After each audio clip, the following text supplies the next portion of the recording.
YCP నాయకులు ఇటీవల పాపం సాక్షి డిబేట్లో కూర్చుని ఏం మాట్లాడుతున్నారో వాళ్ళకే అర్థం కావట్లేదు. బహుశా పొద్దున్నే సాక్షిలో భజన చేయటానికి ఒక మనిషి కావాలి కాబట్టి ఎవడో దొరకకపోతే ఎవడో గొట్టంగానే తీసుకొచ్చి అందులో కూర్చోబెట్టడం, ఆడు చెప్పే సొల్లు వినేసి దాన్ని ప్రచారం చేయటం, ఇది బాగా అలవాటుగా మారింది. సో ఇప్పుడు పాపం మీకు యనమల నాగార్జున, ఐఎమ్ నాగార్జున ఇది ఒకటి ట్విట్టర్లో ఆ వ్యక్తి ఏదో మాట్లాడాడు. ఒకసారి ఏం మాట్లాడాడు ఒకసారి విందాం. రాష్ట్రానికి రాజధాని లేకుండా చేసిన చవట సన్యాసి ఎవడు? చంద్రబాబు గారు అమరావతి రాజధాని అని చెప్పారు. ఇప్పుడు మాట్లాడుతున్న ఈ గొట్టంగాడి నాయకుడు కూడా ఆ రోజు మేము అమరావతికి యాక్సెప్ట్ చేస్తున్నాం, అంత ల్యాండ్ ఉండాలి, అమరావతి డెవలప్ చెందాలంటే ఆ ల్యాండ్ ఉండాలని చెప్పి, మేము వస్తే అమరావతిని ఎలా డెవలప్ చేస్తాము అని చెప్పి డాక్యుమెంటరీ కూడా విడుదల చేశాడు. ఒక 4-5 నిమిషాలు ఉంటుంది అది. డాక్యుమెంటరీ కూడా విడుదల చేశాడు. సో A+ అని గ్రాఫిక్స్ పెట్టి ఒక డాక్యుమెంటరీ కూడా విడుదల చేశాడు.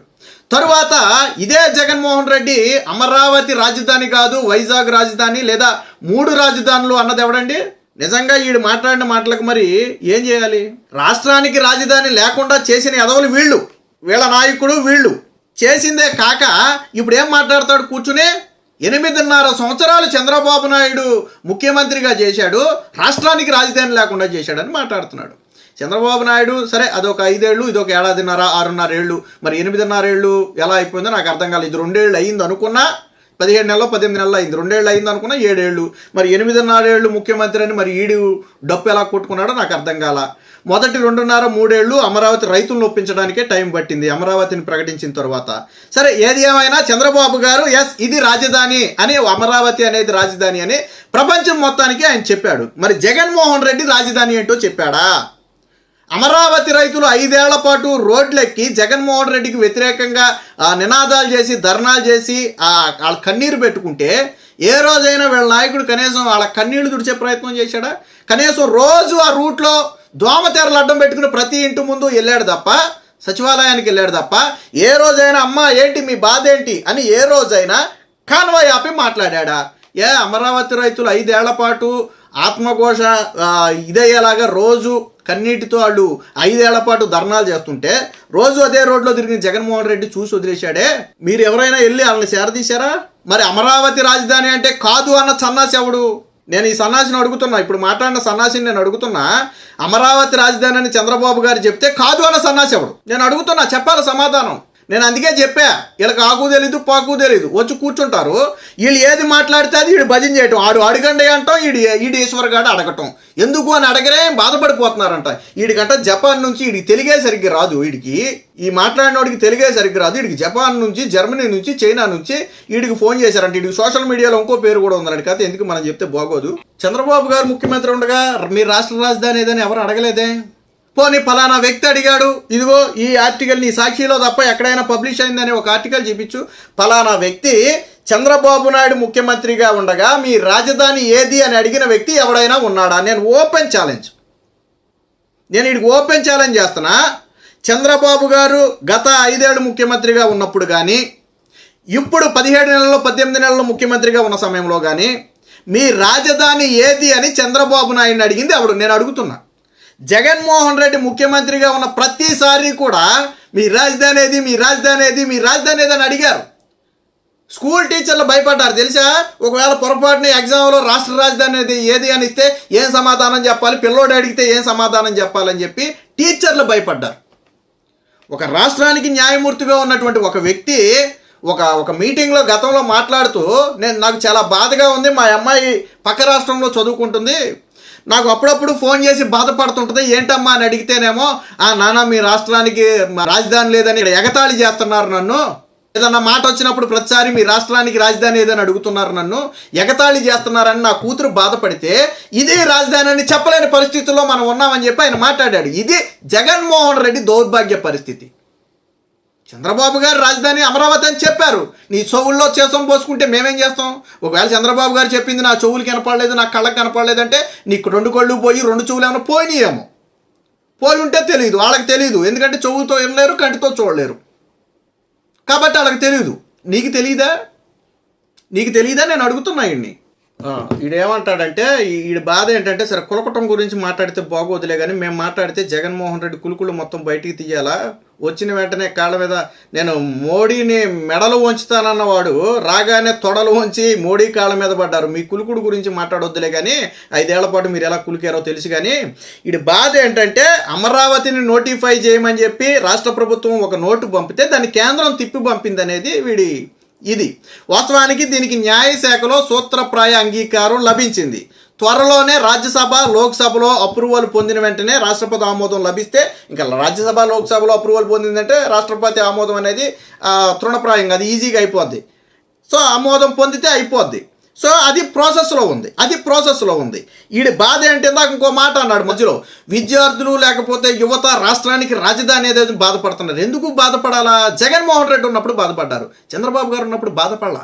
ఈరోజు అమరావతికి నిధులు వస్తున్నాయి. 2028 నాటికి మొదటి ఫేజ్ పూర్తి చేస్తామని హామీ ఇచ్చారు. దాని పనులు సజావుగా సాగుతున్నాయి. కాబట్టి ఎవరు బాధపడాలా. ఈరోజు సగర్వంగా ఎవరైనా ఏంట్రో మీ రాజధాని అంటే నిర్మాణం అవుతుంది, అమరావతి మా రాజధాని, కాల్ రేగరేసి మరీ చెప్తాం. ఎవడైనా చెప్తాడు. ఇదే జగన్మోహన్ రెడ్డి హయాంలో ఒక విద్యార్థి మా రాజధాని లేదంటే ఈ సమాధానం ఏం చెప్తాడు? నేను అడుగుతున్నా ఈయన్ని. అంటే వీళ్ళు ఏదో పని చేసింది వీళ్ళు, అమరావతిని చంపేసింది వీళ్ళు, 3 రాజధానులు అన్నది వీళ్ళు, వైజాగ్ రాజధాని అన్నది వీళ్ళు. ఇప్పుడు చంద్రబాబు మీద బడి ఏడుస్తున్నారు. చంద్రబాబు నాయుడు అమరావతి రాజధాని అని చెప్పాడు.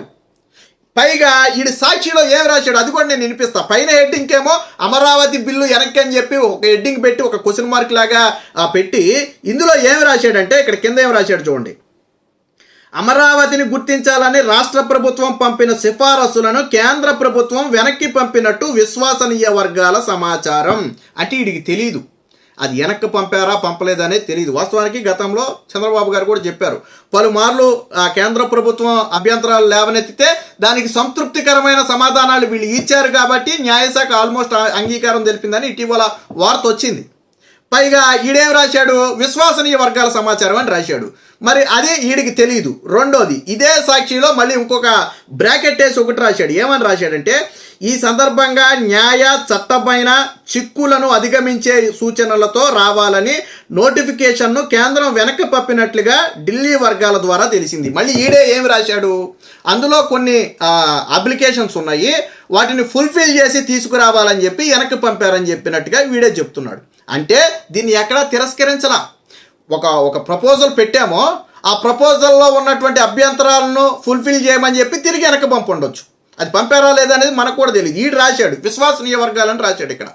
దీనికి ఈడు తెలుగు రాదు, ఇంగ్లీషు రాదు, ఈడు చంద్రబాబు మీద పడి ఆడవటం. ఏముందని మాట్లాడాడు నాకు అర్థం కాల. ఈడు సాక్షిలో రాసిందే గాసిప్ న్యూస్. ఆ గాసిప్ న్యూస్ని ఈడు పొద్దున్నే సాక్షి డిబేట్లో, నేను చెప్పాక పనికి మాలను తీసుకొచ్చి సాక్షిలో డిబేట్లో కూర్చోబెట్టి భజన చేయించాలి. జగన్మోహన్ రెడ్డికి చెక్క భజన చేయించాలి. దాన్ని చూసేవాడు ఉండడు, దేకేవాడు ఉండడు. గట్టిగా తిప్పి కొడుతూ 100 వ్యూస్ రావు దానికి. ఆ డిబేట్కి 100 వ్యూస్ రావు. ఇలాంటి అక్కగాళ్ళు చెక్కగాళ్ళు అందరం తీసుకొచ్చి కూర్చోబెడితే ఇలా కాకు తెలియదు పాకు తెలియదు వీళ్ళు మాట్లాడటం.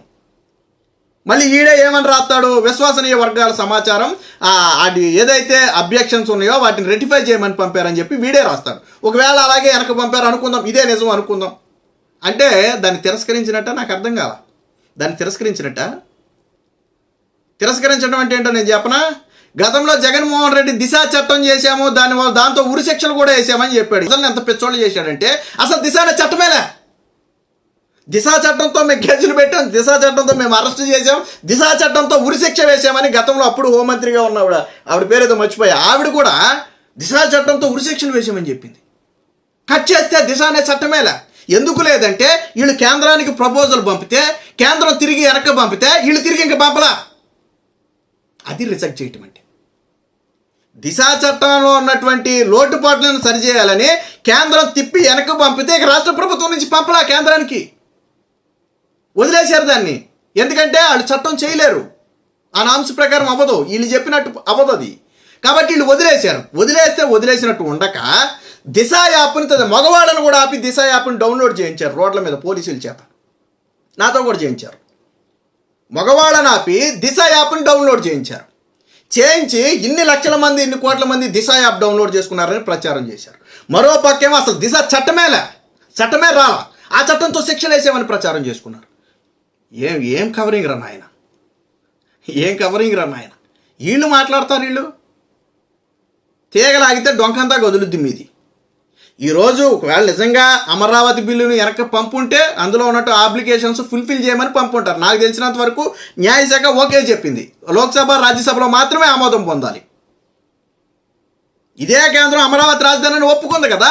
మీ హయాంలో రాజధాని ఏదో చెప్పు. జగన్మోహన్ రెడ్డి 5 ఏళ్లలో నేను ఓపెన్గా అడుగుతున్నా, చంద్రబాబు గారు ముఖ్యమంత్రిగా ఉన్న ప్రతిసారి అమరావతి రాజధాని మేము కాళ్ళు ఎగరేసుకుని చెప్తాం.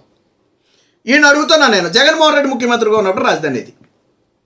ఇదే జగన్మోహన్ రెడ్డి అపోజిషన్లో ఉన్నప్పుడు రాజధానిని ఒప్పుకున్నాడా లేదా? సమాధానం ఉందా? సమాధానం ఉందా?